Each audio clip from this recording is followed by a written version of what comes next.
ನಾಡಿನ ಸಮಸ್ತ ಅನ್ನದಾತ ಬಂಧುಗಳಿಗೆ ಶರಣೆಂದು.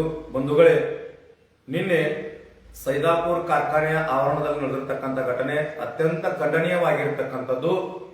ಏನ್ ರೈತರ ಟ್ರ್ಯಾಕ್ಟರ್ಗಳನ್ನ ಕಬ್ಬುಗಳನ್ನ ಸುಟ್ಟಿರ್ತಕ್ಕಂಥವ್ರು ಅವರು ನಿಜವಾಗ್ಲೂ ರೈತರನ್ನ ಸುಟ್ಟಿರ್ತಕ್ಕಂಥವ್ರು. ಯಾಕಂದ್ರೆ ರೈತನ ಆಸ್ತಿಯನ್ನ ಹಾಳು ಮಾಡಿರ್ತಕ್ಕಂಥವ್ರು ಎಂದೂ ಕೂಡ ರೈತ ಹೋರಾಟಗಾರ ಆಗಲಿಕ್ಕೆ ಸಾಧ್ಯ ಇಲ್ಲ. ನಮ್ಮ ಹೋರಾಟಗಾರ ಯಾರು ಕೂಡ ಈ ರೀತಿ ಮಾಡ್ಲಿಕ್ಕೆ ಸಾಧ್ಯನೂ ಇಲ್ಲ.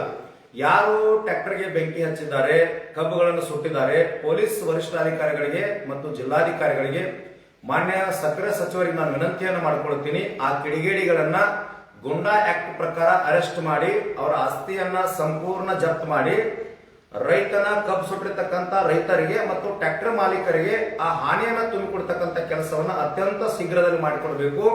ಮತ್ತು ಟ್ರ್ಯಾಕ್ಟರ್ ಮಾಲೀಕರ ಜೊತೆಗೆ ಕಬ್ಬು ಬೆಳೆಗಾರರ ಜೊತೆಗೆ ನಾವು ನಿರಂತರವಾಗಿರ್ತೀವಿ.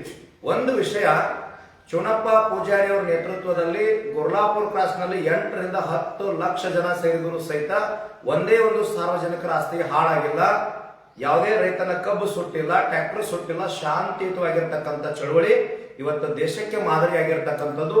ತಮ್ಮೆಲ್ಲರಲ್ಲಿ ನಾನು ವಿನಂತಿಯನ್ನು ಮಾಡ್ಕೊಳ್ತೀನಿ, ಶಾಂತಿಯುತವಾದಂತಹ ಪ್ರತಿಭಟನೆ ತಾವು ಕೂಡ ಮಾಡಬೇಕು, ತಮ್ಮಲ್ಲಿ ವಿನಂತಿ ಮಾಡ್ಕೊಳ್ತೀನಿ.